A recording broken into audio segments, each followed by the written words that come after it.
લોકસભા ચૂંટણીની તારીખોની જાહેરાત થઈ ચૂકી છે ત્યારે દ્વારકાના જામખંભાળિયાના વડોદરા ગામના ખેડૂતોનો લોકસભા ચૂંટણીને લઈ શું મત છે તે અમારા સંવાદદાતાએ જાણવાનો પ્રયાસ કર્યો। એબીપી અસ્મિતાની વિશેષ રજૂઆત જનતાનું મૂડ જાણવા માટે હાલમાં અમે જામખંભાળિયાના એક ગામમાં ખેડૂતો સાથે વાતચીત કરવાનો પ્રયાસ કરીશું। સૌથી પહેલા આપને પૂછવા માંગીશ, આપ ખેડૂત છો? ખેડૂત હે। શું તકલીફ છે ગામની અંદર? તકલીફ તો બહુ છે, વીમાની તકલીફ છે, વરસાદ નથી થતો, પાણી નથી, બરાબર, અને બધી તકલીફ જ છે, વીમો મળતો નથી અને સહાય કંઈ એવી છે નહીં કંઈ। વીમા માટે તમે પ્રીમિયમ ભરતા હશો, જ્યારે રકમ તમને આપવાની આવે ત્યારે શું તકલીફ થાય?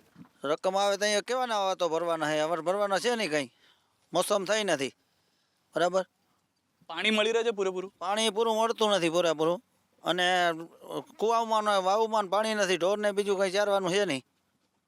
અને એક ખેડૂત પણ છે, તેમની સાથે પણ વાત કરવાનો પ્રયાસ કરીશું। શું તકલીફો ગામની અંદર જોઈ રહ્યા છો? સાહેબ, ગામની અંદર આમ જનરલ તકલીફ જોઈએ તો બહુ છે। આગલા વર્ષની અંદર સરકારે જે આંકડા જાહેર કર્યા હતા કે 250 મિલી વરસાદ, 250 મિલીથી ઓછો વરસાદ હોય તો અછતગ્રસ્ત જાહેર કરવાનો। મારા ગામની અંદર વડોદરાની અંદર 218 મિલી વરસાદ થયો। અમારે પીએસસી સેન્ટરમાં જે એનું માપવાનું મશીન છે, વરસાદની ઇંચ માપવાનું મશીન, એમાં 218 મીમી છે, તો પણ અમને અછતગ્રસ્ત જાહેર નથી કીધા। બીજો પ્રશ્ન એ છે કે ઝોનવાર જ્યારે વીમા આવ્યા છે તો મારા ગામની અંદર આગલા વર્ષની અંદર બાજુમાં ભાતેલ ગામ છે, અમારા એમએલએ હકુબાની વાડી છે, અમારા વડોદરા આમ બોર્ડરને ઉપર કહી તો કહેવાય છે, એના એ ભાતેલમાં આવે છે, એની બાજુનું ખેતર આ પંચાણભાઈનું છે, એમાં વીમો નથી આવ્યો અને આગલે વર્ષ ભાતેલમાં આવ્યો છે। આ એટલે જનરલ આમ હિસાબ કરીએ તો વસ્તીની દ્રષ્ટિએ મોટામાં મોટું ગામ છે, રોજગારી ક્યાંય મળતી નથી, મજૂર માણસો અછતના હિસાબે, વરસાદ તો બિલકુલ પડ્યો જ નથી, એમ અછતના હિસાબે મજૂર માણસને મજૂરી ક્યાંય મળતી નથી। હવે પ્રશ્ન આ છે કે દિવસે દિવસે ગામડા ઘસાતા જાય છે, ઘસાતા જાય એનું કારણ મજૂરી મળતી નથી, મજૂરી અહીંથી મજૂર બધા અહીંથી બહાર જાય છે, અહીંયા પણ મજૂરી મળતી નથી એમ। તમે વાત કરી કે વીમાનું જે વીમો મળતો નથી, પહેલાં મળતો હતો, હવે નહીં મળવાનું કારણ શું? નહીં, એ પ્રીમિયમમાં ટૂંકમાં કહેવાનો મતલબ ઝોનવાર, આમાં આપણે તો હું એટલો બધો મારા આગળ એજ્યુકેશન નથી એટલે ખબર નથી પડતી, પણ એક ગામમાં વીમો મળે છે, એકમાં નથી મળતું। 2-4 વર્ષ પહેલાં એવું હતું કે આખા તાલુકાને વીમો મળતો, એમ ભલે 35% 50% કે 60% જે વીમો આવે આખા તાલુકાને વીમો મળતો। જનરલ ખંભાળિયા તાલુકામાં જે 84 ગામ આવે બધાને વીમો મળતો, હવે એક ગામમાં મળે, એક ગામમાં ના મળે। અને હકીકતે વરસાદના આમ જોઈએ તો અહીંયા હોય, બાજુના ખેતરમાં હોય તો આપણા ખેતરમાં હોવો જોઈએ વરસાદ, આપણામાં ના હોય તો બાજુમાંય ના હોય, તો જ્યાં વરસાદ નો કોઈ જોતા જ નથી કે વરસાદ પડ્યો કે નથી પડ્યો, એમ જનરલ જોઈએ તો એને વીમો આપી દે છે ને ગામવાર વીમા કરી નાખ્યા છે, એમાં અમને બહુ પ્રોબ્લેમ છે। 2019 લોકસભા ઇલેક્શન આવશે, મતદાન કરતી વખતે તમે આ બધું ધ્યાન રાખશો? કારણ કે પહેલી સરકાર, અત્યારની સરકાર, હંમેશા વાત થતી આવી છે કઈ ખેડૂતોની સરકાર, આ બધું ધ્યાનમાં રાખશો? હા સાહેબ, 100% ધ્યાનમાં રાખશો, કારણ કે ખેડૂતની સરકાર છે જ નહીં આમ કહી તો, બરાબર, એના બોલા શું છે, એનું કામ પતી જાય એટલે વહી જાય છે। અમે આમ જનરલ હિસાબ કરી અમારા જિલ્લા પંચાયતના સભ્ય છે, તાલુકા પંચાયતના સભ્ય છે, સ્થાનિક સ્વરાજ્યનું કહું છું, તો એ ચૂંટાઈને જાય એ પાછા આવીને જોતા નથી એમ। અનેક તકલીફો છે, અન્ય પણ ખેડૂતો છે, આપને પૂછવા માંગીશ, શું તકલીફો ગામની અંદર 2019ની લોકસભા ચૂંટણી આવશે, કયા મુદ્દાઓને ધ્યાનમાં રાખીને મતદાન માટે પણ થશો? જો આ સરકારે કંઈ કામ તો કર્યા નથી આજ દિવસ સુધી। આ તમે લાઇટની તમે બધું જોવો તો થાંભલા મારા ખેતરની અંદર અટાણ ટ્રેક્ટર ના નીકળી શકે એવી રીતે થાંભલા પડ્યા છે, પછી આપણે જઈને લઈને કહેવા જાય તો કોઈ એ લોકો જવાબ દેતા નથી, અને આપણું બિલ બાકી હોય તો એમ કે તમને વ્યાજ તમારું ચડતું ચાલુ થઈ ગયું, તમે તાત્કાલિક બધું ભરી જાઓ, બરાબર। આ સરકારે શું કામ કર્યું આજ સુધી? કોઈ જાતનું કામ તો કર્યું નથી ખેડૂતનું, તો આવતી ચૂંટણીમાં અમે લાભ તો લેવાના જ છે પૂરેપૂરો। આપને એ પણ પૂછવા માંગીશ કે જે રીતે તમને કીધું કે એક તો રીસર્વેનો પ્રોબ્લેમ છે, પ્રીમિયમનો પ્રોબ્લેમ છે, આ તમામ જગ્યાએ છે? મારા ખેતર મારા બાપુના નામથી છે, બરાબર, તો એમાં 6 નંબરમાં આવતું નથી ક્યાંય, અને જમીન ખાતે બોલે છે તો 6 નંબરમાં તો આવવી જોઈએ ને, તો આ સરકારે કર્યું શું? અન્ય ખેડૂતો પણ છે, તેમની સાથે પણ વાત કરવાનો પ્રયાસ કરીશ। વડીલ, આપને પૂછવા માંગીશ, શું તકલીફો હાલમાં જોઈ રહ્યા છો ખેડૂતો સાથે, કે અન્ય જ્યારે લોકો હોય છે તેમને પણ તકલીફો થતી હોય? અત્યારે મેન મુદ્દો આપણે કહીએ તો સરકાર છે એ મોટા તાઇફાઓ કરી અને સૌની યોજના અંતર્ગત જે ડેમો ભરે છે, એ ડેમોની વાત કરીએ તો અહીંયા રણજીત સાગર ડેમને હમણાં મોદી સાહેબ આવીને એક મોટા તાઇફા રૂપી એક ડેમ ભરી ગયા, અને અથવા તેની પ્રક્રિયા ચાલુ કરી।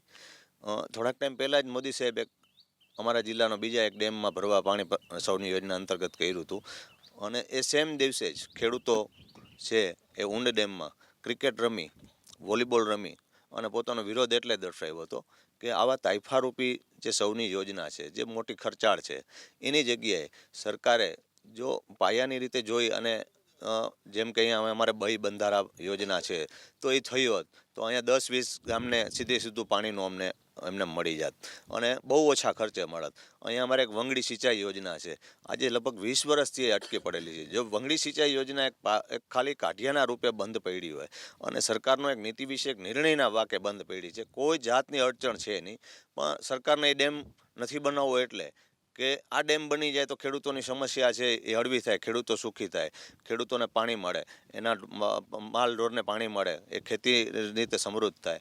તો આ તાઇફારૂપી જે એના કાર્યક્રમો છે અને પોતાની જે ફરીને એક ખોટા ભ્રામિત પ્રચાર કરીને ખેડૂતોને આંજી અને પોતાની મતરૂપી જે વોટ બેંક છે એને સાચવીને ફરીને સત્તામાં આવવાનું જે છે, તો એ તો બધું જેમ વર્ષો પહેલાં કોંગ્રેસે ડેમો બનાવ્યા, ચેક ડેમો બનાવ્યા, એની ક્યાંય કાકરી હલતી નથી.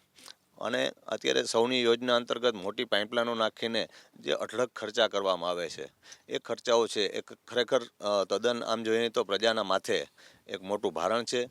અને નીતિ વિષયક રીતે જોઈએ તો આ સરકાર છે આંધળી બેરીને મૂંગી છે. એ ખેડૂતોના પ્રશ્ને જાણે એકદમ સૂતેલી અવસ્થામાં હોય, ખેડૂતોનો અવાજ નથી સાંભળતી, ખેડૂતોના પ્રશ્નોને ક્યાંય વાચા નથી મળતી. પાક વીમો હોય, રિસર્વે હોય અથવા તો વીજળીને લગતા જે પ્રશ્નો છે, આજે 20-20, 25-25 વર્ષથી અમારે અહીંયા જે તારો છે એ બદલવામાં નથી એવા.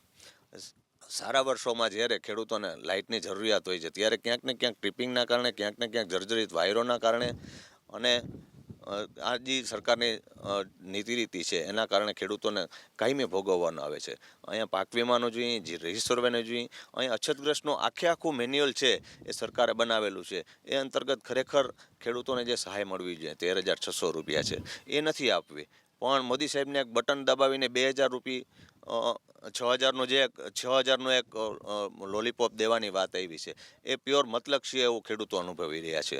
આપને એ પણ પૂછવા માંગીશ કે રાજ્યમંત્રીનું ખેતર આ ખેતરની બાજુમાં છે, એને હાલમાં જ હકુભાને રાજ્યમંત્રી બનાવવામાં આવ્યા, કેટલો ફાયદો લોકસભાની ચૂંટણીની અંદર થશે આપને લાગે છે? જે અત્યારે રાજ્ય સરકાર કોંગ્રેસના એમએલઓને ખરીદીને અને જે એક જાતનું વાતાવરણ ઊભું કરી રહી છે, એનાથી ગ્રામ્ય પ્રજાને કોઈ જાતની કંઈ અસર નહીં થાય. એનું કારણ છે કે માનનીય જે રાજ્યમંત્રી છે એનું ખેતર અહીંયા બાજુમાં જ છે અને વડોદરાની જે સીમાડ છે એનું એ બાજુમાં જ છે. તો એક ખેડૂતને વીમો મળે છે, એકને નથી મળતો. તાલુકાનું જે એકમ હતું એને ઘટાડીને ગામનું એકમ કર્યું છે. તો અત્યારે ભાજપમાં જ છે તો પોતે અવાજ રજૂ કરીને ખરેખર પ્રશ્નોની રજૂઆત કરી શક્યા હોત, પણ ક્યાંક ને ક્યાંક એ સત્તાની ભાગીદારીમાં આ પોતાના જ પ્રશ્નો, પોતાના જ વિસ્તારના પ્રશ્નોને અવગણતા હોય એવું અહીંયા લોકલ લેવલે બધાય ખેડૂતો એવું વિચારે છે. અને આ ખરીદ પરોસની નીતિ છે એ નાનામાં નાના ખેડૂતને પણ ખબર પડે છે. અને આવનારી લોકસભામાં જે ખેડૂતોના પ્રશ્નો છે, પાયાના પ્રશ્નો છે, જે ખરેખર પીડિત છે, એ પીડિતો પોતાની વેદના ઠાલવશે એ ચોક્કસ છે. તો જે કદાચ કેટલાક ધારાસભ્યો એવા પણ છે જેમને અંતરાત્માનો અવાજ સંભળાય છે ચૂંટણી પહેલાં અને પક્ષ પલટો કરે છે, તેમના માટેનો આ જવાબ હોઈ શકે. એક યુવા પણ છે, તેમની સાથે પણ વાત કરવા માંગીશ. આપ જે વડીલોને જોઈ રહ્યા છો ખેતી કરતા, આપને શું લાગે છે ભવિષ્યમાં ખેતી કરવી યોગ્ય છે? સરકાર મદદ કરશે ખેતીમાં? હું એક સામાન્ય ખેડૂત પુત્ર છું. હું કોલેજ સુધી પહોંચી ગયો છું, વિદ્યાર્થી પણ છું. મને મારા બાપાએ કોલેજ સુધી પહોંચાડ્યો છે. વર્ષે 1.5 થી 2 લાખ રૂપિયા ફી હોય છે અને બેનની પણ એટલી હોય છે, 5 લાખ રૂપિયા વર્ષે થાય છે. તો એટલી તો ખેતીમાંથી આવતી નથી, આવક કંઈ છે નહીં. તો અત્યારે શિક્ષિત બેરોજગાર પણ છે, એટલે ભણવું કે ખેતી કરવી એ કંઈ ઉપયોગ લાયક છે જ નહીં. 2019માં મતદાન કરવાનું કદાચ તમારો વારો આવશે ત્યારે તમે આ બધા મુદ્દાઓને ધ્યાનમાં રાખી મતદાન કરશો. કઈ પક્ષ વધારે મજબૂત અથવા કઈ સરકાર હંમેશા ખેડૂતોના વહારે લઈ હોય તેવું તમને લાગે છે? અત્યારની સરકાર તો ખેડૂત સામે કંઈ જોતી જ નથી, કેમ કે જમીનમાં પણ પાણીની જે કંઈ છે તે પણ, અને કોંગ્રેસ સરકાર અત્યારે ખેડૂત સામે પહેલાં જોતી હતી એવું મને લાગે છે. કેમ કે ત્યારે તો મારું મતદાન હતું નહીં, પણ ત્યારની લોકોની વાતો સાંભળીને લાગે છે કોંગ્રેસ સરકાર સારી હતી. અન્ય એક યુવા પણ છે, તેમની સાથે પણ વાત કરવાનો પ્રયાસ કરીશું. આપને પણ પૂછવા માંગીશ, યુવા તરીકે આપ પણ ખેતી કરતા હશો, શું તકલીફો સામનો કરવો પડી રહ્યો છે? સરકારી મદદ કેમ નથી પહોંચી રહી તે વિશે કોઈ જાણકારી? જો ભાઈ, અત્યારે આપણે મોદી સરકાર ત્યાંથી જે પણ યોજના મોકલે છે, દાખલા તરીકે આપણે એક સામાન્ય યોજના લઈએ કે મનરેગા યોજના વર્ષો જૂની યોજના છે. અત્યારે મનરેગા યોજનામાં આપણે જોઈએ તો અમારા ગામમાં અત્યારે મનરેગા યોજના આવેલી તો આપણે કોઈક માણસ મનરેગામાં જાતું એને પૂછીએ ને ભાઈ તમને કેટલો પગાર આવે તો એ કે ભાઈ અમને આખા દિવસનો સવારે 9 વાગ્યાથી બપોરના 2 વાગ્યા સુધી મનરેગા યોજનાનો સમય છે એ પૂરો કરતાં અમને 35 રૂપિયા રોજ આખા દિવસનું મળે છે. હવે આ મોંઘવારી જોતાં 35 રૂપિયામાં માણસનું કેમ ભરણ પોષણ થાય એ વિચાર. તો 2019 23 એપ્રિલે મતદાન કરતા પણ આ તમામ ખેડૂતો ધ્યાન રાખશે. વડોદરાથી કેમેરામેન કમલેશ પટેલ સાથે સિદ્ધાર્થ ધોળકિયા, ABP અસ્મિતા. તો આ હતા અત્યાર સુધીના મહત્વના સમાચારો. અન્ય સમાચાર માટે આપ જોતા રહો ABP અસ્મિતા, ગુજરાતની અસ્મિતા.